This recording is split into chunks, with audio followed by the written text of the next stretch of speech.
ਤੁਸੀਂ ਦੇਖ ਰਹੇ ਹੋ ਪ੍ਰਾਈਮ ਏਸ਼ੀਆ ਟੀਵੀ। ਮੈਂ ਹਾਂ ਨਵਜੀਤ ਤੇ ਪ੍ਰੋਗਰਾਮ ਦਾ ਨਾਮ ਹੈ prime discussion with Jatinder Pannu.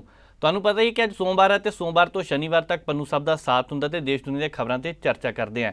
ਉਸ ਤੋਂ ਪਹਿਲਾਂ ਇੱਕ ਗੱਲ ਦੱਸ ਦਿੰਦੇ ਹਾਂ, ਅੱਜ ਦਿਨ ਖਾਸ ਹੈ। ਖਾਸ ਇਸ ਕਰਕੇ ਕਿਉਂਕਿ ਪ੍ਰਾਈਮ ਏਸ਼ੀਆ ਟੀਵੀ ਦੇ ਖਾਸ programme prime discussion with Jatinder Pannu ਦੀਆਂ 1900 ਕਿਸ਼ਤਾਂ ਪੂਰੀਆਂ ਹੋ ਚੁੱਕੀਆਂ ਨੇ ਤੇ ਅੱਜ 1901ਵੀਂ ਕਿਸ਼ਤ ਹੈ। ਉਹਦੇ ਲਈ ਤੁਹਾਨੂੰ ਸਾਰੇ ਦਰਸ਼ਕਾਂ ਨੂੰ, ਸਰੋਤਿਆਂ ਨੂੰ, ਜਿੰਨੇ ਵੀ ਸਾਨੂੰ ਦੇਖ ਰਹੇ ਆ, ਤਹਿ ਦਿਲੋਂ ਧੰਨਵਾਦ, ਕਿਉਂਕਿ ਤੁਹਾਡੇ ਕਰਕੇ ਇੱਥੇ ਤੱਕ ਆਪਣੇ ਆ। ਸਾਡੀ ਟੀਮ ਦਾ ਵੀ ਬਹੁਤ ਬਹੁਤ ਧੰਨਵਾਦ। ਅਗਲੀ ਗੱਲ ਪੰਨੂ ਸਾਹਿਬ ਨਾਲ ਕਰਦੇ, ਪਰ ਸਭ ਤੋਂ ਪਹਿਲਾਂ ਉਹਨਾਂ ਦਾ ਸਵਾਗਤ। ਪੰਨੂ ਸਾਹਿਬ ਸਵਾਗਤ ਜੀ, ਸਤਿ ਸ਼੍ਰੀ ਅਕਾਲ ਜੀ। ਸ਼ੁਕਰੀਆ ਨਵਜੀਤ ਜੀ, ਸਤਿ ਸ਼੍ਰੀ ਅਕਾਲ।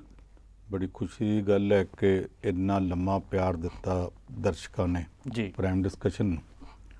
1900 ਪ੍ਰੋਗਰਾਮ ਹੋ ਗਏ ਨੇ, ਅੱਜ 1901ਵਾਂ ਤੁਸੀਂ ਦੱਸਦਾ ਕਿ ਆਪਾਂ ਕਰਨ ਲੱਗੇ ਹਾਂ। ਬਿਲਕੁਲ ਪੰਨੂ ਸਾਹਿਬ। ਇਹਦੇ ਨਾਲ ਹੀ ਇੱਕ ਮੈਂ ਸੂਚਨਾ ਦੇ ਦਿਆਂ ਸਾਡੇ ਦਰਸ਼ਕਾਂ ਨੂੰ।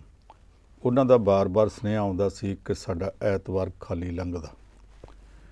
ਅੱਜ ਤੜਕੇ ਜਦੋਂ ਮੈਂ ਉੱਠਿਆ ਤੇ ਮੇਰੇ ਕੋਲ ਸੁਨੇਹਾ ਪਿਆ ਸੀ ਸਾਡੇ CEO ਅਮਨ ਖਟਕੜ ਹੋਰਾਂ ਦਾ ਕਿ ਮੇਰੇ ਨਾਲ ਗੱਲ ਕਰੋ, ਤੇ ਮੈਂ ਉਹਨਾਂ ਨਾਲ ਗੱਲ ਕੀਤੀ ਤੇ ਉਹਨਾਂ ਨੇ ਕਿਹਾ ਜੀ ਅਸੀਂ ਐਤਵਾਰ ਵੀ ਮਿਸ ਨਹੀਂ ਕਰਿਆ ਕਰਨਾ, ਅੱਗੇ ਤੋਂ ਐਤਵਾਰ ਵੀ ਪ੍ਰਾਈਮ ਡਿਸਕਸ਼ਨ ਹੋਵੇਗਾ ਜੀ। ਨਵਜੀਤ ਹੋਰਾਂ ਨੂੰ ਅਸੀਂ ਐਤਵਾਰ ਦੀ ਛੁੱਟੀ ਦਿਆਂਗੇ। ਉਸ ਦਿਨ ਉੱਥੋਂ ਬਾਹਰੋਂ ਜਾਂ ਤਾਂ ਵੈਨਕੂਵਰ ਤੋਂ ਗੁਰਪ੍ਰੀਤ ਜੀ ਸਾਡੇ ਨਾਲ ਗੱਲ ਕਰਿਆ ਕਰਨਗੇ ਜਾਂ ਚੰਡੀਗੜ੍ਹ ਤੋਂ ਆਨੰਦਪ੍ਰੀਤ ਹੋਰੀ। ਚਲੋ ਪ੍ਰੀਤ ਹੀ ਆ, ਗੁਰਪ੍ਰੀਤ ਹੋਵੇ ਜਾਂ ਆਨੰਦਪ੍ਰੀਤ, ਦੋਵਾਂ 'ਚੋਂ ਕੋਈ ਵੀ ਹੋਵੇ ਠੀਕ ਹੈ। ਪਰ ਜਦੋਂ ਅੱਜ ਇਸ ਪ੍ਰੋਗਰਾਮ ਦੀ ਗੱਲ ਕਰਦੇ ਹਾਂ ਕਿ 1900 ਪ੍ਰੋਗਰਾਮ ਹੋ ਗਏ ਨੇ, 1900 ਐਪੀਸੋਡ ਹੋ ਗਏ ਨੇ, ਤੇ ਮੈਨੂੰ ਇਹ ਦੱਸਦਿਆਂ ਵੀ ਮਾਣ ਮਹਿਸੂਸ ਹੁੰਦਾ ਕਿ ਇਹਦੇ ਵਿੱਚ ਸਭ ਤੋਂ ਲੰਮਾ ਸਮਾਂ, ਸਭ ਤੋਂ ਵੱਧ ਪ੍ਰੋਗਰਾਮ ਗੁਰਪ੍ਰੀਤ ਸੰਧਾਵਾਲੀਆ ਤੇ ਮੈਂ ਕੀਤੇ ਜੀ। ਉਹ ਅਗਲਾ ਹਾਲ ਹੀ ਹੁੰਦਾ ਸੀ। ਜਿਨ੍ਹਾਂ ਨੇ ਖੇਤਾਂ 'ਚ ਹਲ ਵਗਦੇ ਵੇਖੇ ਆ, ਦੋ ਜੋਗਾਂ ਵਗਦੀਆਂ ਹੋਣ, ਬਹੁਤਾ ਨਿਰਭਰ ਕਰਦਾ ਅਗਲੇ ਹਾਲੀ ਤੇ। ਉਹ ਜਿੱਧਰ ਨੂੰ ਰਾਲ ਮਲਦਾ ਉੱਧਰ ਮਗਰਲਾ ਤੁਰਿਆ ਜਾਂਦਾ। ਮੈਂ ਗੁਰਪ੍ਰੀਤ ਦਾ ਮਗਰਲਾ ਹਾਲੀ ਹੁੰਦਾ ਸਾਂ ਤੇ ਉਹਨਾਂ ਦਾ ਕਰਕੇ ਉਹਨਾਂ ਨੂੰ ਵੀ ਇਸ ਗੱਲ ਦੀ ਵਧਾਈ ਹੈ ਜੀ। ਹੁਣ ਦੂਸਰੀ ਬੇਨਤੀ ਮੈਂ ਕਰਾਂ ਕਿ ਅੱਜ ਜਦੋਂ ਅਸੀਂ ਪ੍ਰੋਗਰਾਮ ਕਰਦੇ ਪਏ, ਸਾਡੇ ਤੋਂ ਮਸਾਂ 150 ਗਜ ਦੂਰ ਗੁਰੂ ਗੋਬਿੰਦ ਸਿੰਘ ਸਟੇਡੀਅਮ ਦੇ ਵਿੱਚ ਵਤਨ ਦੀਆਂ ਖੇਡਾਂ, ਪੰਜਾਬ ਦੀਆਂ ਖੇਡਾਂ ਦਾ ਸ਼ੁਭਾਰੰਭ ਹੋਣ ਲੱਗਾ। ਮੁੱਖ ਮੰਤਰੀ ਸਾਹਿਬ ਹੁਣ ਤੱਕ ਸ਼ਾਇਦ ਆ ਕੇ ਹੋਣਗੇ। ਉਹ ਖੇਡਾਂ ਨੂੰ ਧਿਆਨ 'ਚ ਰੱਖ ਕੇ ਅੱਜ ਸਵੇਰੇ ਪ੍ਰਾਈਮ ਫੋਕਸ ਪ੍ਰੋਗਰਾਮ ਸਾਰੇ ਦਾ ਸਾਰਾ ਮੈਂ ਇਹਦੇ 'ਤੇ ਕੀਤਾ ਸੀ ਜੀ। ਇੰਨਾ ਲੰਮਾ ਪ੍ਰੋਗਰਾਮ ਕਰਦਿਆਂ ਕੁਝ ਨਾ ਕੁਝ ਹਲਵਾਉਂਦਿਆਂ ਵੀ ਪਾੜੇ ਰਹਿ ਜਾਂਦੇ ਹੁੰਦੇ ਆ। ਬਿਲਕੁਲ ਮੈਨੂੰ ਹੈਰਾਨੀ ਹੋਈ, ਕਈ ਵਾਰੀ ਅਸੀਂ ਦੂਰ ਦੀਆਂ ਗੱਲਾਂ ਵੇਖੀ ਜਾਂਦੇ, ਨੇੜੇ ਦੀ ਗੱਲ ਦਾ ਸਾਨੂੰ ਚੇਤਾ ਨਹੀਂ ਆਉਂਦਾ। ਮੈਨੂੰ ਜਦੋਂ ਮੈਂ ਘਰ ਗਿਆ, ਇਹ ਠੀਕ ਹੈ ਕਿ ਲੋਕਾਂ ਨੇ ਪ੍ਰੋਗਰਾਮ ਨੂੰ ਬਹੁਤ ਪਸੰਦ ਕੀਤਾ, ਪਰ ਜਾਂਦਿਆਂ ਸਾਰ ਪਹਿਲੀ ਗੱਲ ਮੈਨੂੰ ਇਹ ਸੁਣਨ ਨੂੰ ਮਿਲੀ ਕਿ ਜਲੰਧਰ 'ਚ ਬੈਠਾ ਤੇ ਸਰਜੀਤ ਸਿੰਘ ਦਾ ਚੇਤਾ ਨਹੀਂ ਹੈ। ਹਾਲਾਂਕਿ ਪਿਛਲੇ ਹਫ਼ਤੇ ਅਸੀਂ ਇਹ ਸੁਣਦੇ ਰਹੇ ਕਿ ਸਰਜੀਤ ਹਾਕੀ ਟੂਰਨਾਮੈਂਟ ਹੋਣਾ।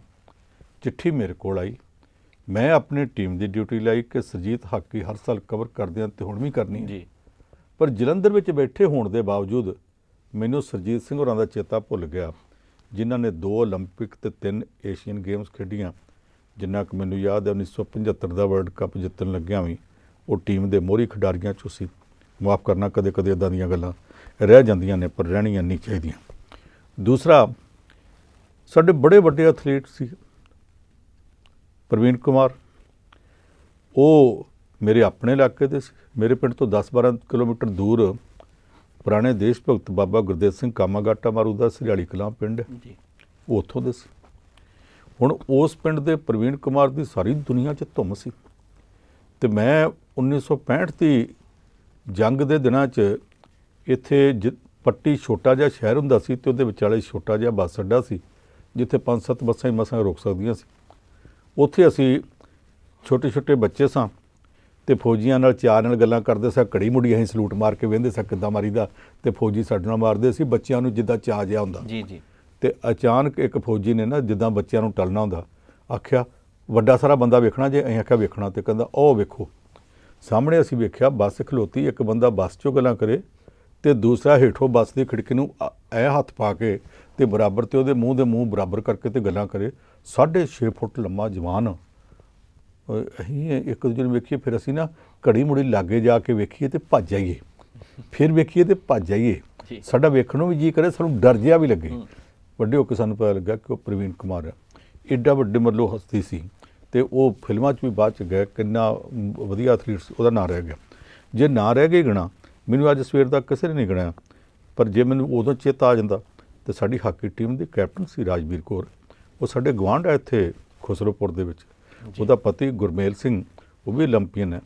ਉਹਨਾਂ ਦਾ ਭਤੀਜਾ ਯੁਵਰਾਜ ਇੱਕ ਮੌਕੇ ਹਾਕੀ 'ਚ ਬਹੁਤ ਵੱਡੀ ਧੁੰਮ ਸੀ, ਉਹਦੀ ਵੀ। ਇੱਦਾਂ ਬਹੁਤ ਸਾਰੇ ਨਾਂ। ਮੇਰਾ ਤਾਂ ਜੀ ਕਰਦਾ ਸੀ ਕਿ ਸਾਡੀ ਕ੍ਰਿਕਟ ਵਾਲੀ ਹਰਮਨਪ੍ਰੀਤ, ਜਾਂ ਜਿਹੜੀ ਹੁਣ ਹਾਕੀ 'ਚ ਨਾਂ ਕਮਾ ਕੇ ਆਈ ਗੁਰਜੀਤ ਕੌਰ ਮਿਆਦੀਆਂ, ਉਹਦਾ ਨਾਮ ਹੀ ਲਵਾਂ। ਹੁਣ ਵੀ ਮੈਂ ਲਵਾਂ ਤੇ ਪਤਾ ਨਹੀਂ ਇਹਨਾਂ 'ਚੋਂ ਕਿੰਨੇ ਰਹਿ ਜਾਣੇ ਆ। ਮੈਂ ਮਾਫੀ ਚਾਹੁੰਦਾ ਕਿ ਸਵੇਰੇ ਵੀ ਕੁਝ ਰਹਿ ਗਏ, ਹੁਣ ਵੀ ਰਹਿ ਜਾਣੇ ਆ, ਪਰ ਜਿਹੜੇ ਰਹਿ ਗਏ ਆ ਇਹਦਾ ਮਤਲਬ ਇਹ ਨਹੀਂ ਕਿ ਉਹਨਾਂ ਵਾਸਤੇ ਸਾਡੇ ਮਨ 'ਚ ਸਤਿਕਾਰ ਨਹੀਂ।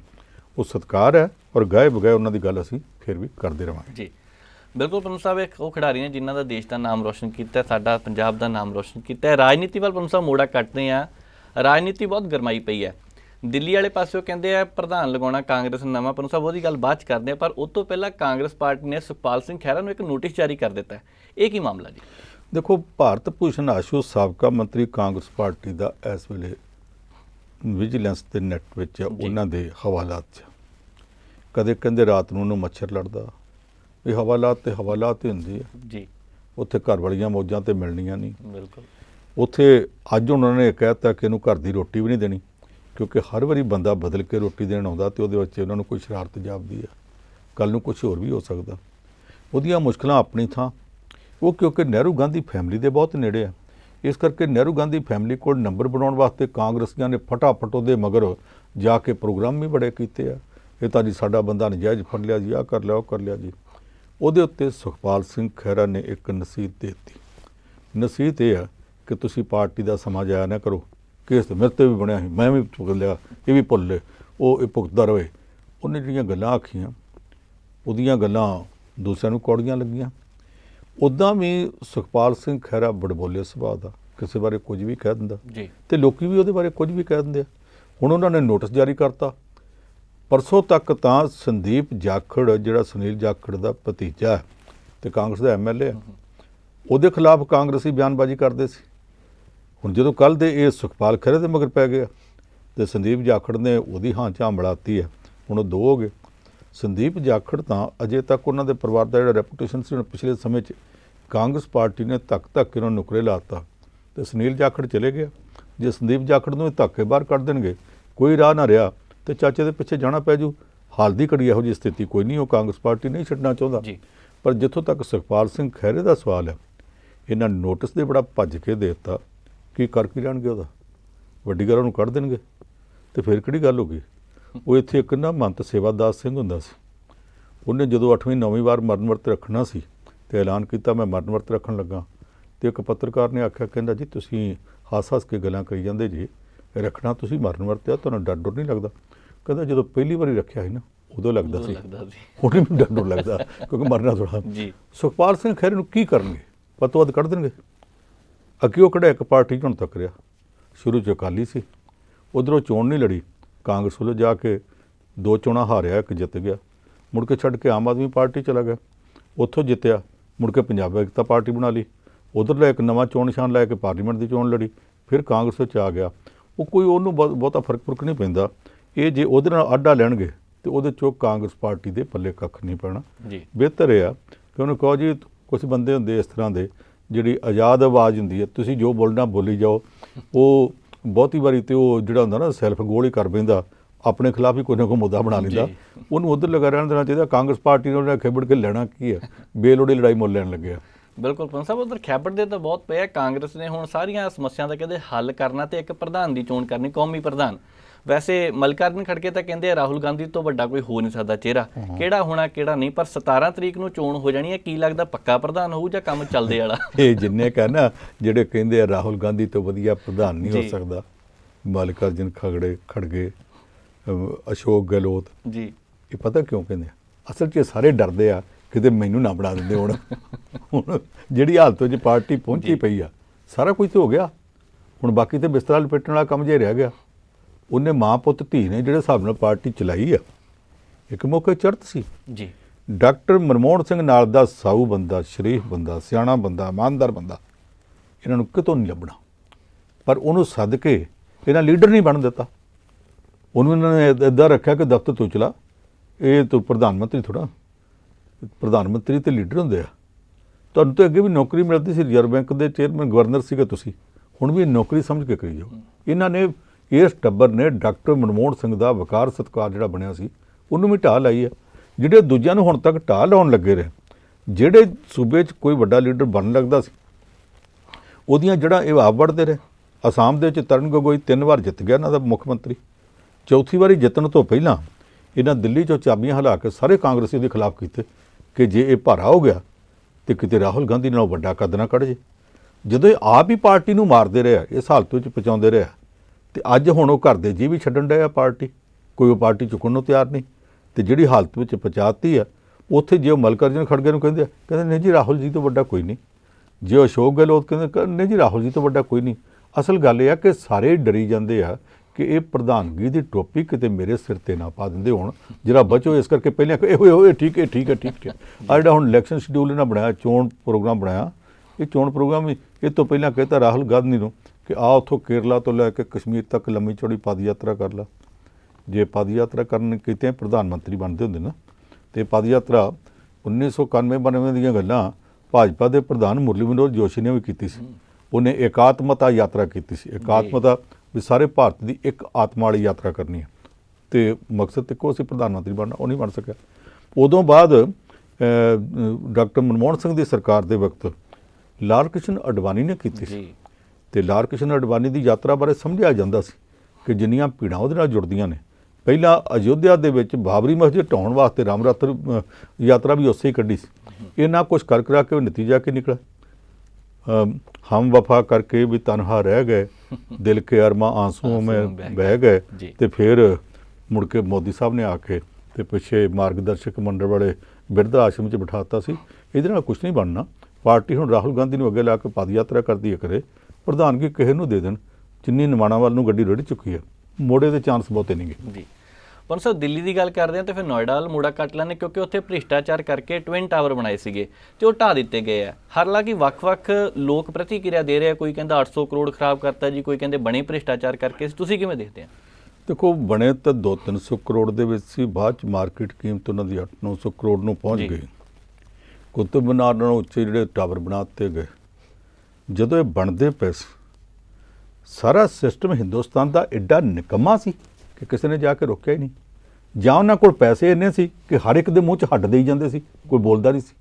ਹੁਣ ਸੁਪਰੀਮ ਕੋਰਟ ਨੇ ਆਰਡਰ ਕਰਤਾ ਕਿ ਢਾਉਣ ਤੋਂ ਬਚਣ ਵਾਸਤੇ ਹਾਈ ਕੋਰਟ 'ਚ ਵੀ ਭੱਜੇ, ਸੁਪਰੀਮ ਕੋਰਟ 'ਚ ਵੀ, ਅਖੀਰ ਢਾਉਣੇ ਪੈ ਗਏ ਜੀ। ਪਰ ਅਗਲਾ ਕੰਮ ਇਹ ਹੋਣਾ ਚਾਹੀਦਾ ਕਿ ਜਦੋਂ ਇਹ ਬਣੇ ਆ 2009 'ਚ ਉੱਥੇ ਸਰਕਾਰ ਤਾਂ ਹੈਗੀ ਸੀ ਬੀਬੀ ਮਾਇਆਵਤੀ ਦੀ, ਮਨਜ਼ੂਰੀ ਤੇ ਉਹਨੇ ਦਿੱਤੀ। ਹੁਣ ਭਾਜਪਾ ਵਾਲੇ ਤੇ ਸਮਾਜਵਾਦੀ ਪਾਰਟੀ ਵਾਲੇ, ਕਾਂਗਰਸੀ ਸਾਰੇ ਉਹਦੇ ਤੇ ਭਾਂਡਾ ਭੰਨੀ ਜਾਂਦੇ ਆ। ਉਹ ਤਾਂ ਮਨਜ਼ੂਰੀ ਦੇ ਕੇ ਤੁਰ ਗਈ, ਤੁਹਾਨੂੰ ਪਤਾ ਸੀ ਮਨਜ਼ੂਰੀ ਗਲਤ ਮਿਲੀ ਆ, ਤੁਸੀਂ ਸਾਰੇ ਉਹਦੇ ਤੋਂ ਬਾਅਦ ਉਸ ਮਨਜ਼ੂਰੀ ਨੂੰ ਰੱਦ ਕਰ ਸਕਦੇ ਸੀ, ਹੁੰਦਾ ਕੰਮ ਰੋਕ ਸਕਦੇ ਸੀ। ਜਦੋਂ ਪਹਿਲਾਂ ਅਜੇ 10-20-30 ਕਰੋੜ ਲੱਗਾ ਸੀ ਉਦੋਂ ਰੋਕ ਦਿੰਦੇ। ਹੁਣ ਜਿਹੜਾ 200 ਕਰੋੜ ਲੱਗਾ ਤੇ 800 ਕਰੋੜ ਬਾਜ਼ਾਰ ਕੀਮਤ ਸੀ ਤੇ ਉਹਦੇ ਉੱਤੇ 60-70 ਕਰੋੜ ਲਾ ਕੇ ਉਹਨੂੰ ਢਾਉਣਾ ਪਿਆ। ਇਹ ਸਾਰਾ ਕੁਝ ਕਰਕੇ ਇੰਨਾ ਪੌੜਾ ਕਰਨ ਦੀ ਲੋੜ ਕੀ ਸੀ? ਵੇਲੇ ਸਿਰ ਢਾ ਦਿੰਦੇ, ਉਦੋਂ ਰੋਕ ਦਿੰਦੇ। ਕਿਸੇ ਨੇ ਵੀ ਨਹੀਂ ਰੋਕਿਆ, ਨਾ ਕਿਸੇ ਅਫਸਰ ਨੇ, ਨਾ ਕਿਸੇ ਮੰਤਰੀ ਨੇ। ਸਾਰੇ ਦੇ ਸਾਰੇ ਕਰਪਸ਼ਨ ਦਾ ਜਿਹੜਾ ਬੂਟਾ ਸੀ ਉਹਨੂੰ ਫਲਦਾ ਵੇਖਦੇ ਰਹੇ। ਤੇ ਜਦੋਂ ਸਾਰਾ ਕੁਝ ਬਣ ਗਿਆ ਤੇ ਹੁਣ ਢਹਿੰਦਾ ਸਾਰੀ ਦੁਨੀਆ ਨੇ ਵੇਖਿਆ। ਇਹ ਜਿਹੜੇ ਬੁਰਜ ਢੱਠੇ ਆ, ਇਹ ਇਕੱਲੇ ਬੁਰਜ ਨਹੀਂ ਢੱਠੇ, ਭਾਰਤ ਦਾ ਅਕਸ ਵੀ ਨਾਲ ਢੱਠਾ।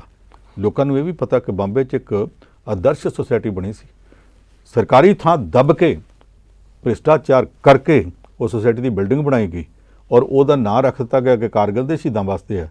ਤੇ ਦਿੱਤੀਆਂ ਗਈਆਂ ਉਹ ਫਲੈਟ ਦਿੱਤੇ ਗਏ ਉਹਨਾਂ ਨੂੰ, ਲਿਹਾਜੀ ਫਲੈਟ 8 ਕਰੋੜ ਵਾਲਾ ਫਲੈਟ 80-80 ਲੱਖ ਨੂੰ ਦਿੱਤਾ ਗਿਆ ਉਹਨਾਂ ਲੋਕਾਂ ਨੂੰ ਜਿਨ੍ਹਾਂ ਨੂੰ ਪਤਾ ਹੀ ਨਹੀਂ ਕਾਰਗਿਲ ਹੈ ਕਿੱਥੇ ਆ, ਕਦੀ ਉੱਥੇ ਗਏ ਹੀ ਨਹੀਂ। ਫੌਜ ਦੇ 3 ਜਰਨੈਲਾਂ ਨੇ ਵੀ ਝੂਠੇ ਐਫੀਡੇਵਿਟ ਦਿੱਤੇ ਕਿ ਅਸੀਂ ਤਾਂ ਜੀ ਬੰਬੇ 'ਚ ਰਹਿੰਦੇ ਹਾਂ, ਸਾਨੂੰ ਫਲੈਟ ਦੀ ਲੋੜ ਹੈ, ਜਦ ਕਿ ਉਹ ਬੰਬੇ 'ਚ ਕਦੇ ਰਹੇ ਹੀ ਨਹੀਂ। ਉੱਦਾਂ ਕਦੇ ਹੀ ਗਏ, 1-2 ਦਿਨ ਵਾਸਤੇ ਦੌਰਾ ਕਰਨ, ਉਹਨਾਂ ਨੇ ਵੀ ਬਣਾਤੇ। ਔਰ ਉਹ ਸਾਰੇ ਆਮ ਆਦਮੀ ਇੱਥੇ ਗਲਤ ਐਫੀਡੇਵਿਟ ਦੇਵੇ ਤੇ ਜੇਲ੍ਹ ਜਾਂਦਾ। ਫੌਜ ਦੇ 3 ਸਾਬਕਾ ਜਰਨੈਲ, ਨੇਵੀ ਦਾ ਇੱਕ ਐਡਮਿਰਲ, ਇੰਨੇ ਸਾਰੇ 3 ਮੁੱਖ ਮੰਤਰੀ ਉਹ 'ਚ ਫਸਦੇ ਆ। ਸਾਰਿਆਂ ਨੇ ਗਲਤ ਐਫੀਡੇਵਿਟ ਦਿੱਤੇ ਔਰ ਸਾਰਿਆਂ 'ਚੋਂ ਕਿਸੇ ਨੂੰ ਕੋਈ ਸਜ਼ਾ ਨਹੀਂ ਹੋਈ। ਹੁਣ ਜੇ ਇਹ ਟਵਿਨ ਟਾਵਰ ਹੈ ਤੇ ਉਸ ਆਦਰਸ਼ ਸੁਸਾਇਟੀ ਦਾ ਘੁਟਾਲਾ ਵੀ ਦੁਬਾਰਾ ਕੱਢ ਲੈਣਾ ਚਾਹੀਦਾ। ਇੱਦਾਂ ਦੇ ਕਈ ਘੁਟਾਲੇ ਨੇ, ਇੱਦਾਂ ਦੀਆਂ ਕਈ ਬਿਲਡਿੰਗਾਂ ਨੇ ਜਿਹੜੀਆਂ ਨਿਯਮਾਂ ਦੀ ਉਲੰਘਣਾ ਕਰਕੇ ਬਣਾਈਆਂ ਗਈਆਂ, ਬਾਅਦ 'ਚ ਥੋੜ੍ਹਾ ਬਹੁਤ ਜੁਰਮਾਨਾ ਕਰਕੇ ਤੇ ਬਾਕੀ ਪਰਦੇ ਪਿੱਛੇ ਆਪਣੀ ਜੇਬ 'ਚ ਪਵਾ ਕੇ ਸਾਰਿਆਂ ਨੂੰ ਪ੍ਰਵਾਨਗੀ ਦੇ ਦਿੱਤੀ ਜਾਂਦੀ ਰਹੀ ਹੈ। ਆ ਹੁਣ ਜਿਹੜੇ ਕੱਲ੍ਹ ਢੱਠੇ ਆ, ਇਹਨਾਂ ਤੋਂ ਬਾਅਦ ਜੇ ਅਕਲ ਆ ਜਾਵੇ ਤਾਂ ਕੋਈ ਮਾੜੀ ਗੱਲ ਨਹੀਂ, ਪਰ ਆਉਣੀ ਨਹੀਂ, ਕਿਉਂਕਿ ਅਕਲ ਵੀ ਵਿਚਾਰੀ ਇਹ ਭਾਰਤ ਦੀਆਂ ਗਲੀਆਂ ਤੱਕ ਆਉਣ ਲੱਗਾ ਨਾ ਸ਼ਰਮ ਜੀ ਕਰਨ ਲੱਗ ਪਈ। ਪਵਨ ਸਾਹਿਬ, ਘਟਾਲਿਆਂ ਦੀ ਗੱਲ ਚੱਲਦੀ ਪਈ, ਅੱਜ ਕੱਲ੍ਹ ਆਉਂਦੇ ਵੀ ਬਹੁਤ ਪਏ ਆ। ਅਮਰਜੀਤ ਸਿੰਘ ਸੰਧੋਆ ਦਾ ਨਾਮ ਵੀ ਆ ਗਿਆ, ਕਹਿੰਦੇ ਕਿ ਗੱਡੀ ਖਰੀਦੀ ਹੈ ਤੇ ਉਹ ਘਪਲੇ ਦੇ ਪੈਸਿਆਂ ਦੀ ਹੈ। ਇਹ ਮਾਮਲਾ ਕੀ ਹੈ, ਗੰਭੀਰ ਲੱਗਦਾ ਕੋਈ? ਇਸ ਮਾਮਲੇ 'ਚ ਆਮ ਆਦਮੀ ਪਾਰਟੀ ਨੂੰ ਆਪਣੇ ਇਸ ਲੀਡਰ ਤੋਂ ਸਪਸ਼ਟੀਕਰਨ ਲੈਣਾ ਚਾਹੀਦਾ। 2017 'ਚ ਰੋਪੜ ਤੋਂ ਜਿੱਤਿਆ ਸੀ। ਜਿੱਤਣ ਤੋਂ ਥੋੜ੍ਹਾ ਚਿਰ ਬਾਅਦ ਇੱਕ ਰੌਲਾ ਪਿਆ ਸੀ ਕਿ ਇਹ ਮਾਈਨਿੰਗ ਵਾਲੀਆਂ ਖੱਡਾਂ ਤੇ ਗਿਆ ਤੇ ਉਹਨਾਂ ਫੜ ਕੇ ਕੁੱਟਿਆ। ਉਹ ਕੁੱਟ ਕਟਾਪੇ ਵਾਲੀ ਗੱਲ ਜਿਹੜੀ ਹੋਈ ਸੀ, ਇਹ ਕਹਿੰਦਾ ਸੀ ਮੈਂ ਖੱਡਾਂ ਤੇ ਮਾਈਨਿੰਗ ਹੁੰਦੀ ਰੋਕਣ ਗਿਆ। ਉਹ ਕਹਿੰਦੇ ਸੀ ਘੜੀ ਮੁੜੀ ਹਰ ਮਹੀਨੇ ਹਫ਼ਤੇ ਪੈਸੇ ਮੰਗਣਾ ਆਇਂਦਾ, ਕਿੰਨੇ ਕੁ ਦਈਏ। ਇਹ ਬੜਾ ਉਦੋਂ ਰੌਲਾ ਪਿਆ ਸੀ। ਉਸ ਰੌਲੇ ਗੌਲੇ ਦੇ ਵਿੱਚ ਦੂਜੀਆਂ ਪਾਰਟੀਆਂ ਨੇ ਵੀ ਇਹ ਮੁੱਦਾ ਚੁੱਕਿਆ ਸੀ, ਪਰ ਬਾਅਦ ਵਿੱਚ ਠੱਪਿਆ ਗਿਆ। ਆਮ ਆਦਮੀ ਪਾਰਟੀ ਦੱਬੀ ਜ਼ਬਾਨ ਨਾਲ ਮੰਨਦੀ ਸੀ ਕਿ ਸਾਡਾ ਬੰਦਾ ਗਲਤ ਹੋ ਸਕਦਾ ਹੈ, ਨਹੀਂ ਕਹਿੰਦੇ ਹੋ ਸਕਦਾ, ਪਰ ਉੱਪਰੋਂ ਕਹਿੰਦੇ ਸਾਡੇ ਬੰਦੇ ਨਾਲ ਧੱਕਾ ਹੋਇਆ। ਹੁਣ ਨਿਕਲਿਆ ਕੀ ਆ ਕਿ ਜਿਹੜੇ ਬੰਦੇ ਗਲਤ ਕੰਮ ਕਰਦੇ ਸੀ ਉਹਨਾਂ 'ਚੋਂ ਇੱਕ ਨੇ ਪੈਸੇ ਜਲੰਧਰ ਦੇ ਕਿਸੇ ਬੰਦੇ ਨੇ ਟਰਾਂਸਫਰ ਕੀਤੇ, ਉਹਨੇ ਅੱਗੇ ਦੂਜੇ ਦੇ ਨਾਂ ਕੀਤੇ, ਦੂਜੇ ਤੋਂ ਮੁੜ ਕੇ ਇੱਕ ਡੀਲਰ ਨੂੰ ਪੈਸੇ ਟਰਾਂਸਫਰ ਕਰਕੇ ਉੱਥੋਂ ਇੱਕ ਗੱਡੀ ਖਰੀਦੀ ਗਈ। ਉਹ ਗੱਡੀ ਜਿਹੜੀ ਖਰੀਦੀ ਗਈ ਅਮਰਜੀਤ ਸਿੰਘ ਸੰਦੋਏ ਦੇ ਨਾਂ ਤੇ। ਹੁਣ ਅਮਰਜੀਤ ਸਿੰਘ ਸੰਦੋਏ ਨੇ ਆਪਣੇ ਸਹੁਰੇ ਦੇ ਨਾਂ ਤੇ ਗੱਡੀ ਲਈ। ਉਹਨਾਂ ਪੈਸਿਆਂ ਦੀ ਜਿਹੜਾ ਪੈਸਾ 3 ਪਾਸਿਆਂ ਤੋਂ ਅਕਾਊਂਟ ਵਿੱਚ ਘੁੰਮ ਘੁਮਾ ਕੇ ਉੱਥੇ ਆਇਆ। ਇਹਦਾ ਮਤਲਬ ਇਹ ਕਿ ਸਿੱਧੇ ਤੌਰ ਤੇ ਪੈਸੇ ਨਹੀਂ ਲਏ। ਉਹਨਾਂ ਨੂੰ ਆਖਿਆ ਕਿ ਪਹਿਲਾਂ ਤੁਸੀਂ ਮਾਡਲ ਟਾਊਨ ਦੇ ਦਿਓ, ਮਾਡਲ ਟਾਊਨ ਵਾਲਿਆਂ ਨੂੰ ਆਖਿਆ ਇੱਥੋਂ ਤੁਸੀਂ ਫੁੱਟਬਾਲ ਚੌਕ ਲੈ ਜਾਓ, ਫੁੱਟਬਾਲ ਚੌਕ ਵਾਲਿਆਂ ਨੂੰ ਆਖਿਆ ਕਿ ਤੁਸੀਂ ਪੀਏਪੀ ਚੌਕ ਚੱਲ ਜਾਓ, ਪੀਏਪੀ ਚੌਕ ਵਾਲਿਆਂ ਨੂੰ ਆਖਿਆ ਹੁਣ ਤੁਸੀਂ ਮਿੱਠਾਪੁਰ ਚੌਕ ਆ ਜਾਓ, ਉੱਥੇ ਖਾ ਕੇ ਮੈਨੂੰ ਪੈਸੇ ਦਿਓ, ਮੈਂ ਲੈ ਲੂੰਗਾ। ਇਹ ਵਲਵਲਾਮਾ ਪੈਂਦਾ, ਇਹਦੇ 'ਚ ਬਦਨਾਮੀ ਪਾਰਟੀ ਦੀ ਹੋਈ ਆ। ਮੈਂ ਇਹ ਸਮਝਦਾ ਕਿ ਜੋ ਕੁਝ ਹੋਇਆ ਉਹਦੇ ਵੱਲ ਵੇਖਦਿਆਂ ਹੋਇਆਂ ਜੇ ਅੱਜ ਇਹ ਪਾਰਟੀ ਜਿਹੜੀ ਆ ਫਰਜ਼ ਕਰੋ ਆਪਣੇ ਇਸ ਬੰਦੇ ਦਾ ਕਿਸੇ ਕਿਸਮ ਦਾ ਕੋਈ ਵੀ ਲਿਹਾਜ਼ ਕਰਦੀ ਹੈ ਤੇ ਫਿਰ ਬਾਕੀ ਪਾਰਟੀਆਂ ਨੂੰ ਇਹ ਕਹਿ ਨਹੀਂ ਸਕਣਗੇ ਜੀ। ਉਹਦਾ ਕਾਰਨ ਕੀ ਹੈ ਕਿ ਭ੍ਰਿਸ਼ਟਾਚਾਰ ਜਦੋਂ ਤੁਸੀਂ ਇੱਕ ਬੰਦੇ ਨੂੰ ਮਾੜੀ ਜੀ ਛੋਟ ਦਿੰਦੇ ਆ, ਫਿਰ ਦੂਜਾ ਤੀਜਾ ਚੌਥਾ ਹਰ ਕਿਸੇ ਨੂੰ ਛੋਟਾਂ ਦੇਣੀਆਂ ਪੈਂਦੀਆਂ, ਔਰ ਫਿਰ ਦੂਸਰੇ ਕਹਿਣ ਲੱਗ ਪੈਂਦੇ ਆ ਕਿ ਉਹ ਫਲਾਣੇ ਨੂੰ ਛੋਟ ਦਿੱਤੀ ਹੈ ਤੇ ਮੈਂ ਜ਼ਿਆਦਾ ਮਾੜਾ। ਤੁਸੀਂ ਉਹ ਚੋਰਾਂ ਦੀ ਕਹਾਣੀ ਸੁਣੀ ਆ ਕਿ ਕਿਸੇ ਦੇ ਘਰ ਚੋਰ ਗਿਆ ਸੀ ਅੱਧੀ ਰਾਤ ਨੂੰ ਤੇ ਉਹ ਅਚਾਨਕ ਕਿਸੇ ਦਾ ਪਤੀਲੇ ਨੂੰ ਹੱਥ ਵੱਜ ਗਿਆ, ਖੜਾਕ ਹੋ ਗਿਆ ਤੇ ਉਹ ਮਾਈ ਜਾਗ ਪਈ, ਉਹਨੂੰ ਰੌਲਾ ਪਾ ਦਿੱਤਾ, ਘਰ ਦੇ ਵੀ ਜੀ ਵੀ ਜਾਗ ਪਏ ਤੇ ਜਿਹੜੇ ਅੱਗੇ ਸੀ ਉਹ ਬਾਕੀ ਭੜੋਲਿਆਂ ਲੁੱਗ ਗਏ। ਮਾਈ ਆਖੇ ਉਤਲਾ ਜਾਣੇ, ਉਹ ਆਖਣ ਮਾਈ ਹੋਇਆ ਕਿ ਉਤਲਾ ਜਾਣੇ, ਮੈਨੂੰ ਤਾਂ ਪਤਾ ਨਹੀਂ ਲੱਗਾ ਕੀ ਹੋਇਆ। ਫਿਰ ਪੁੱਛਣ ਮਾਈ ਉਤਲਾ ਜਾਣੇ ਤੇ ਉਹ ਖਿੱਚ ਕੇ ਜਿਹੜਾ ਉੱਪਰ ਸੀ ਪ੍ਰਛੱਤੀ ਤੇ ਕਹਿੰਦਾ ਆਹ ਜਿਹੜੇ ਖੱਬੇ ਪਾਸੇ ਤੇ ਸੱਜੇ ਪਾਸੇ ਭੜੋਲਿਆਂ ਉਹਲੇ ਲੁਕੇ ਆ, ਇਹ ਤੇਰੀ ਮਾਸੀ ਦਾ ਪੁੱਤ ਆ। ਮੁੜ ਮੁੜ ਕੇ ਆਖੀ ਜਾਣੇ ਉਤਲਾ ਜਾਣੇ, ਮੈਂ ਜ਼ਿਆਦਾ ਜਾਣਦਾ ਇਹ ਨਹੀਂ ਗੇ। ਹੁਣ ਜੇ ਇਹੋ ਜਿਹੀ ਗੱਲ ਹੋਵੇ ਆਪਣੇ ਬੰਦੇ ਬਾਰੇ, ਜੇ ਕਿਸੇ ਕਿਸਮ ਦੀ ਲਿਹਾਜ਼ਦਾਰੀ ਅੱਜ ਆਮ ਆਦਮੀ ਪਾਰਟੀ ਕਰਦੀ ਆ ਤੇ ਸਮਝ ਲੈਣਾ ਚਾਹੀਦਾ ਕਿ ਲਿਹਾਜ਼ਦਾਰੀ ਫਿਰ ਬਾਕੀਆਂ ਤੱਕ ਵੀ ਜਾਊਗੀ। ਇਹਦੇ ਮਾਮਲੇ 'ਚ ਸਾਫ਼ ਹੋਣਾ ਚਾਹੀਦਾ। ਅਮਰਜੀਤ ਸਿੰਘ ਸੰਧਵਾ ਦਾ ਨਾਂ ਆਇਆ ਤੇ ਉਹਨੂੰ ਵੀ ਸਾਫ਼ ਹੋਣਾ ਚਾਹੀਦਾ, ਉਹਦੀ ਪਾਰਟੀ ਨੂੰ ਵੀ, ਔਰ ਉੱਥੋਂ ਵਾਲੇ ਲੋਕਲ ਐਮਐਲਏ ਨੂੰ ਵੀ ਇਸ ਮਾਮਲੇ 'ਚ ਪੂਰੀ ਪੁਣਛਾਣ ਕਰਕੇ ਆਪਣੀ ਪਾਰਟੀ ਨੂੰ ਰਿਪੋਰਟ ਦੇਣੀ ਚਾਹੀਦੀ ਹੈ। ਪਵਨ ਸਾਹਿਬ, ਖਬਰ ਬੜੀ ਅਜੀਬੋ-ਗਰੀਬ ਜੀ ਸਾਹਮਣੇ ਆ ਰਹੀ ਹੈ। ਕਹਿੰਦੇ 2 ਪਾਇਲਟ ਹਵਾ ਦੇ ਵਿੱਚ ਚੱਲਦੇ ਜਹਾਜ਼ ਵਿੱਚ ਆਪਸ ਵਿੱਚ ਲੜ ਪਏ, ਕਾਲਰ ਕੂਲਰ ਵੀ ਫੜੇ ਇੱਕ ਦੂਜੇ ਤੇ। ਇਹ ਕੀ ਮਾਮਲਾ ਜੀ? ਇੱਦਾਂ ਦੀਆਂ ਘਟਨਾਵਾਂ ਕਦੇ ਕਦੇ ਵਾਪਰਦੀਆਂ, ਪਰ ਵਾਪਰਨੀਆਂ ਨਹੀਂ ਚਾਹੀਦੀਆਂ। ਅਜੇ ਥੋੜ੍ਹੇ ਦਿਨ ਪਹਿਲਾਂ ਤੁਸੀਂ ਉਹ ਖਬਰ ਪੜ੍ਹੀ ਸੀ ਕਿ ਅਦੀਸ ਅਬਾਬਾ ਤੋਂ ਜਹਾਜ਼ ਉੱਡਿਆ, 2 ਪਾਇਲਟ ਸੀ ਜੀ, ਬ੍ਰੇਕਫਾਸਟ ਕਰਕੇ ਦੋਵੇਂ ਹੀ ਸੌਂ ਗਏ ਜੀ। 30,000 ਫੁੱਟ ਦੀ ਫਲਾਈਟ ਹਾਈਟ ਦੇ ਉੱਤੇ ਜਹਾਜ਼ ਉੱਡਦਾ ਜਾ ਰਿਹਾ, ਜਿੱਥੇ ਉਤਰਨਾ ਉਸ 에ਅਰਪੋਰਟ ਤੋਂ ਵੀ ਗਾਂਹ ਲੰਘ ਗਏ ਤੇ ਕਿਸੇ ਉਹਨਾਂ ਨੂੰ ਪਤਾ ਹੀ ਨਹੀਂ ਲੱਗਾ ਕਿ ਸਾਡਾ 에ਅਰਪੋਰਟ ਆ ਗਿਆ। ਇਹਨਾਂ ਕੁਛ ਹੋਣ ਤੋਂ ਬਾਅਦ ਵੀ ਥੱਲਿਓਂ ਜਿਹੜਾ ਇੰਟਰਨੈਸ਼ਨਲ ਚੈਨਲ ਹੈ ਉਹਦੇ ਉੱਤੇ ਬਾਕੀ ਉਹਦੇ ਸਾਰਾ ਕੰਟਰੋਲ ਬੰਦ ਕਰਕੇ ਉਹਦੇ ਉੱਤੇ ਅਲਾਰਮ ਦਿੱਤਾ ਗਿਆ ਵੀ ਤੁਸੀਂ ਤੇ ਅੱਗੇ ਲੰਘ ਗਏ ਆ ਜੀ। ਫਿਰ ਉੱਥੋਂ ਉਹ ਮੁੜ ਕੇ ਆਏ ਤੇ ਮੁੜ ਕੇ ਆਉਣ ਤੋਂ ਬਾਅਦ ਫਿਰ ਉਹ ਫਲਾਈਟ ਉੱਥੇ ਉਤਰੀ। ਉਹਨਾਂ 'ਚ ਜਿਹੜੇ ਪੈਸੇਂਜਰ ਸਨ ਉੱਤੇ ਹਵਾ 'ਚ ਘੁੰਮਦੇ ਰਹੇ। ਇਹ ਘਟਨਾ ਵਾਪਰੀ। ਦੂਸਰਾ, 5-6 ਸਾਲ ਪਹਿਲਾਂ ਇੱਕ ਭਾਰਤੀ ਕੰਪਨੀ ਦਾ ਜਹਾਜ਼ ਇੰਟਰਨੈਸ਼ਨਲ ਫਲਾਈਟ 'ਤੇ ਸੀ। ਬੇਵਕੂਫੀ ਇਹਨਾਂ ਨੇ ਕੀਤੀ ਕੰਪਨੀ ਵਾਲਿਆਂ ਨੇ ਕਿ ਹਸਬੈਂਡ ਵਾਈਫ ਦੋਵਾਂ ਨੂੰ ਉਸ ਫਲਾਈਟ ਦਾ ਕੰਟਰੋਲ ਦੇ ਦਿੱਤਾ, ਜਿਹਦੇ ਵਿੱਚ 300 ਤੋਂ ਵੱਧ ਪੈਸੇਂਜਰ ਨੇ। ਉੱਤੇ ਜਾ ਕੇ ਮੀਆਂ ਬੀਵੀ ਪਤਾ ਨਹੀਂ ਇਸ ਗੱਲ ਤੋਂ ਲੜ ਪਏ ਹੋਣੇ ਆ ਕਿ ਕੱਲ ਤੂੰ ਬਾਥਰੂਮ 'ਚ ਸਾਬਣ ਨਹੀਂ ਠੀਕ ਰੱਖਿਆ, ਜਾਂ ਇਸ ਗੱਲ ਤੋਂ ਲੜ ਪਏ ਹੋਣੇ ਆ ਕਿ ਰਾਤੀ ਤੂੰ ਗੋਭੀ ਦੀ ਸਬਜ਼ੀ ਬਣਾਉਣ ਲੱਗਿਆ ਵਿੱਚ ਮਿਰਚਾਂ ਵੱਧ ਪਾਤੀਆਂ ਸੀ। ਕਿਸੇ ਗੱਲ ਤੋਂ ਤੂੰ ਮੈਂ ਵਿਚਾਲੇ ਨੈਵੀਗੇਟਰ ਬੈਠਾ, ਇਹਨੇ ਉਹਨੂੰ ਚਪੇੜ ਮਾਰਤੀ, ਉਹਨੇ ਉਹਨੂੰ ਮਾਰਤੀ। ਦੋਵਾਂ ਨੇ ਇੱਕ ਦੂਸਰੇ ਦੇ ਜੁੰਡੇ ਫੜ ਲਏ। ਦੋਵੇਂ ਪਾਇਲਟ ਸਨ, ਟਾਈਆਂ ਲਾਈਆਂ ਸਨ, ਦੋਵਾਂ ਨੇ ਇੱਕ ਦੂਜੇ ਦੀਆਂ ਟਾਈਆਂ ਫੜ ਲਈਆਂ। ਫਲਾਈਟ ਉੱਡਦੀ ਜਾ ਰਹੀ ਆ। ਉਹ ਜਿਹੜਾ ਨੈਵੀਗੇਟਰ ਸੀ ਉਹਨੇ ਪਿੱਛੇ ਇਸ਼ਾਰਾ ਕੀਤਾ, ਪਿੱਛੋਂ ਪਾਇਲਟ ਜਿਹੜੀਆਂ 에ਅਰ ਹੋਸਟੈਸ ਸੀ ਉਹ ਵੀ ਭੱਜ ਕੇ ਆਈਆਂ। ਉਹਨਾਂ ਨੇ ਆ ਕੇ ਦੋਵਾਂ ਨੂੰ ਬਾਹਰ ਕੱਢਿਆ। ਜਿਹੜਾ ਸਪੇਅਰ ਪਾਇਲਟ ਇੱਕ ਹੋਰ ਨਾਲ ਸੀ ਉਹਨੂੰ ਆਖਿਆ ਜਾ ਕੇ ਕੰਟਰੋਲ ਸਾਹਿਬ, ਉਹ ਮੁੜ ਕੇ ਜਹਾਜ਼ ਲੈ ਕੇ ਆਇਆ ਨੈਵੀਗੇਟਰ ਦੇ ਨਾਲ, ਤੇ ਫਿਰ ਉਹ ਮੀਆਂ ਬੀਵੀ ਦੋਵੇਂ ਕੁਝ ਸਮੇਂ ਵਾਸਤੇ ਇਸ ਡਿਊਟੀ ਤੋਂ ਪਾਸੇ ਕਰ ਦਿੱਤੇ ਗਏ। ਉਹਨਾਂ ਦੋਵਾਂ ਨੂੰ ਇਕੱਠਾ ਤੋਰਿਆ ਹੀ ਕਿਉਂ ਸੀ ਜਦੋਂ ਉਹਨਾਂ ਦੀ ਆਪੋ 'ਚ ਘਰ ਦੀ ਬਣਦੀ ਘਰ ਦੀ ਕੋਈ ਵੀ ਗੱਲ ਹੋ ਸੀ। ਇੱਥੇ ਹੁਣ ਕੀ ਹੋਇਆ ਕਿ ਫਰਾਂਸ ਦਾ 에ਅਰ ਫਰਾਂਸ ਦਾ ਜਹਾਜ਼ ਸੀ, 1 ਘੰਟਾ 9 ਮਿੰਟ ਦੀ ਫਲਾਈਟ, ਯਾਨੀ 70 ਮਿੰਟ ਵੀ ਪੂਰੇ ਨਹੀਂ ਗਏ, 69 ਮਿੰਟ ਦੀ ਫਲਾਈਟ ਹੈ ਜਨੇਵਾ ਤੱਕ। ਉਹ ਫਲਾਈਟ ਉੱਡੀ, ਉੱਤੇ ਜਾ ਕੇ ਇਸ ਗੱਲ ਤੋਂ ਲੜ ਪਏ ਕਿ ਇੱਕ ਦਾ ਹੈਂਡਬੈਗ ਪਿਆ ਤੇ ਦੂਸਰੇ ਨੇ ਉੱਤੇ ਰੱਖਤਾ, ਕਹਿੰਦਾ ਮੇਰੇ ਬੈਗ ਨੂੰ ਸਕ੍ਰੈਚ ਹੋਣਗੇ, ਦੂਜਾ ਕਹਿੰਦਾ ਮੈਂ ਰੱਖਣਾ, ਮੈਂ ਕਿੱਥੇ ਜਾਵਾਂ। ਇੰਨੀ ਗੱਲ ਤੋਂ ਤੂੰ ਮੈਂ ਉੱਤੇ ਜਾ ਕੇ ਜਹਾਜ਼ ਉੱਡਦਾ ਪਿਆ ਤੇ ਦੋਵਾਂ ਨੇ ਇੱਕ ਦੂਸਰੇ ਨੂੰ ਹੱਥੋਂ ਪਾਈ ਕਰਨੀ ਸ਼ੁਰੂ ਕਰਤੀ। ਹੱਥੋਂ ਪਾਈ ਤੋਂ ਬਾਅਦ ਗਾਲ ਦੁੱਪੜ ਤੇ ਇੰਨਾ ਰੌਲਾ ਪੈ ਗਿਆ ਕਿ ਅੰਦਰ ਲੜਦਿਆਂ ਦੀਆਂ ਆਵਾਜ਼ਾਂ ਪਿੱਛੇ ਪੈਸੰਜਰ ਸੁਣ। ਫਿਰ ਪਿੱਛੋਂ ਜਿਹੜਾ ਫਲਾਈਟ ਅਟੈਂਡੈਂਟ ਸੀ ਉਹਨੇ ਜਾ ਕੇ ਦੋਵਾਂ ਨੂੰ ਹਟਾਇਆ, ਉਹਨਾਂ ਦੇ ਵਿਚਾਲੇ ਬੈਠਾ, ਜਹਾਜ਼ ਜਾ ਕੇ ਉਤਾਰਿਆ ਗਿਆ। ਜੇ ਉੱਥੇ ਜਾ ਕੇ ਉੱਪਰ ਕੋਈ ਨਾ ਕੋਈ ਅਭੀ ਨਭੀ ਹੋ ਜੇ ਤਾਂ ਜ਼ਿੰਮੇਵਾਰ ਕੌਣ ਹੈ? ਇਹ 에ਅਰਲਾਈਨਾਂ ਨੂੰ ਇਹੋ ਜਿਹੇ ਮਾਮਲਿਆਂ 'ਚ ਇਹਨਾਂ ਸਾਰਿਆਂ ਦਾ ਲਗਾਤਾਰ ਮੈਡੀਕਲ ਚੈੱਕਅਪ ਵੀ ਕਰਾਉਣਾ ਚਾਹੀਦਾ, ਤੇ ਇਕੱਲਾ ਮੈਡੀਕਲ ਨਹੀਂ, ਸਿਰ ਦਾ ਚੈੱਕਅਪ ਵੀ ਕਰਾਉਣਾ ਚਾਹੀਦਾ ਕਿ ਬੰਦੇ ਇਸ ਕਾਬਲ ਹੈਗੇ ਆ ਕਿ 200-300 ਬੰਦਿਆਂ ਦੀ ਫਲਾਈਟ ਜਿਹੜੀ ਆ ਇੰਨੇ ਮੁਸਾਫਰਾਂ ਦੀ ਜਾਨ ਦੇ ਹਵਾਲੇ ਕੀਤੀ ਜਾਵੇ। ਇਹ ਲਗਾਤਾਰ ਚੈੱਕ ਕਰਦੇ ਰਹਿਣਾ ਚਾਹੀਦਾ, ਫਲਾਈਟ ਭਾਵੇਂ ਇੰਡੀਆ ਦੀ ਹੋਵੇ ਭਾਵੇਂ ਇੰਟਰਨੈਸ਼ਨਲ ਹੋਵੇ। ਚਲੋ ਪੰਨੂ ਸਾਹਿਬ, ਇਹ ਤਾਂ ਪਾਇਲਟ ਦੇ ਲੀਡਰ ਹੁੰਦੇ, ਫੇਕ ਹੀ ਬਣਦਾ। ਚਲੋ ਦੇਖਦੇ ਹਾਂ। ਬਾਕੀ ਬਹੁਤ ਬਹੁਤ ਧੰਨਵਾਦ ਖਬਰਾਂ ਤੇ ਚਰਚਾ ਕਰਨ ਲਈ। ਸੋ ਅੱਜ ਦੇ ਇਸ ਪ੍ਰੋਗਰਾਮ ਨੂੰ ਇੱਥੇ ਸਮਾਪਤ ਕਰਨ ਦਾ ਵੇਲਾ ਆ ਗਿਆ। ਮੈਨੂੰ ਨਵਜੀਤ ਨੂੰ ਦਿਓ ਇਜਾਜ਼ਤ। ਦੇਖਦੇ ਰਹੋ ਪ੍ਰਾਈਮ ਏਸ਼ੀਆ ਟੀਵੀ, ਤੁਹਾਡਾ ਆਪਣਾ ਤੁਹਾਡੇ ਲਈ।